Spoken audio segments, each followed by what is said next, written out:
I'm curious to hear your opinions about the Bloodwork piece on carnivore. It's so cool that you decided to write a book about that. And there's people in our space that say that getting blood work done is really almost kind of irrelevant. It's tricky because when you're getting blood work and trying to look at metrics, the blood is always changing. It's trafficking. It literally is where things traffic in the blood. And so your traffic on the street is always changing depending on the day and the time. And yeah, and especially in the context of carnivore, numbers are going to be different than they are going to be for general population. So I'd love to hear about the book that you wrote and some of the things you learned about the markers that you find a lot of value in, and yeah, whether or not somebody should be checking their blood and getting some of this stuff measured. Yeah, I think one of the things that yeah, I was quite surprised at was, so when I started out, I did private blood testing, and basically drew the blood. I trained to be a phlebotomist because I wanted to know the whole process. I wanted to do it all from sort of the ground up. I wanted everything, and what I was finding was the doctor's comments that were coming back from the lab didn't match up with the people a lot of the times. And somebody said to me, you want to treat the person, not the numbers. And that's always stuck with me. And that's something I do say, because symptoms are actually the king. If you've got low folate, but no symptoms of low folate, is it an issue? That's the question. Have you got bleeding gums? Are you fatigued? Are you looking to get pregnant? They're important questions about the person and the lifestyle before you say to someone that's low, that's troublesome, you need to supplement or whatever. So I found it really interesting to continually encounter alleged highs and lows where people weren't showing any issues. For instance, iron overload allegedly with carnivore is just not shown in the bloods.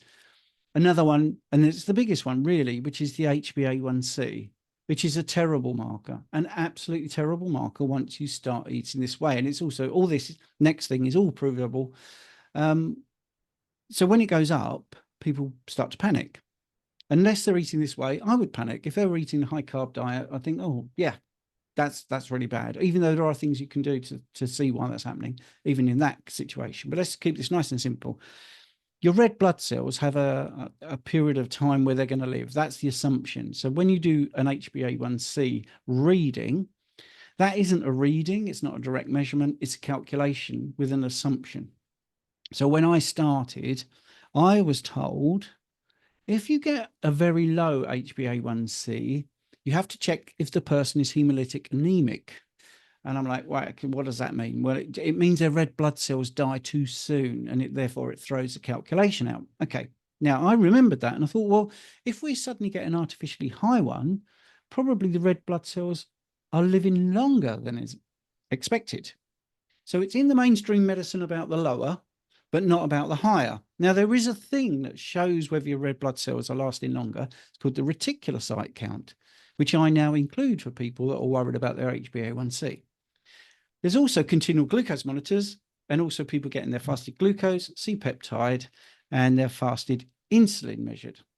So I was getting people that were, had a continual glucose monitor. The average was great, or even people doing the finger pricking, saying this is amazing. Every single day, my blood glucose is 80. It's fantastic.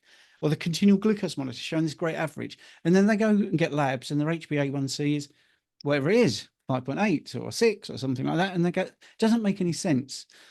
And that is the key. It doesn't make any sense if you don't understand the context of the test and what you're eating. So if every single day you have a very low average blood glucose, the HbA1c must be wrong, especially if you measure your fasted insulin, fasted glucose, your C-peptide. You've got to look at, well, why is it wrong? Because it's a calculation. That's why it's wrong, because it's assuming that your red blood cells are dying at, after whatever the lab is using, 90 days, 120 days, whatever they're using in their calculations. If you do a reticulocyte count, that is the immature red blood cells coming directly from your bone marrow.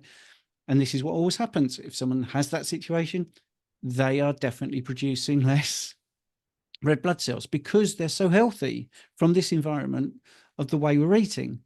Now, this might sound boring. I don't know if I've grabbed you, but the next thing is it has a knock-on effect, because what happens with your iron? Hemoglobin is heme and globin, right? When your red blood cells die, if you've got, say, 180 million red blood cells breaking down a minute, and all of a sudden it's 120 million a minute, it's actually more than that, but just to make the sums really easy, you've suddenly got 60 million a minute not being recycled. So you've got a huge amount of heme not coming back into the body.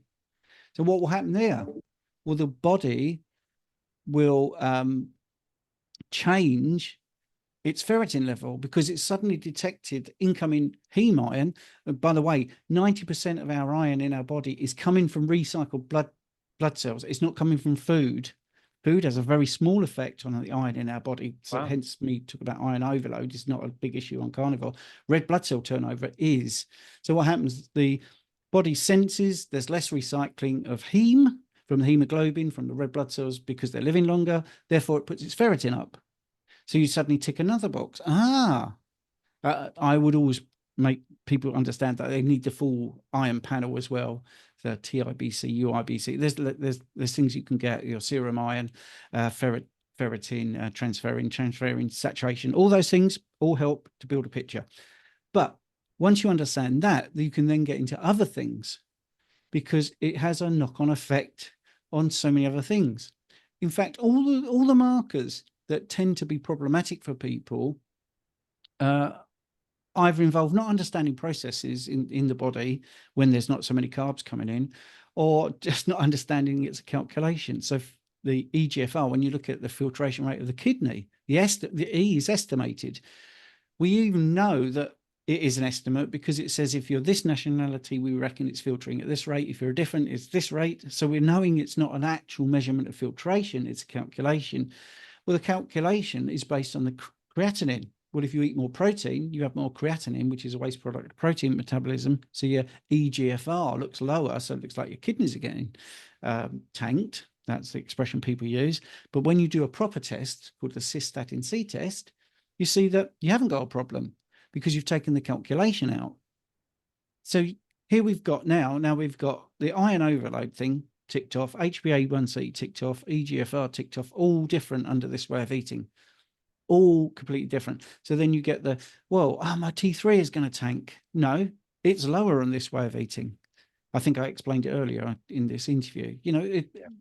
Because we're not taking pyruvate across the mitochondrial membrane, which needs a lot of T3. We also don't need so much vitamin C, again, as I was saying, because we don't need to convert non-heme iron to heme. So all of these numbers, they're big numbers. Big as in people pick up on them and worry about them.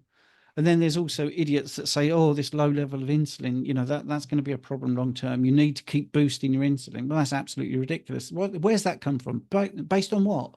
Where's that come from?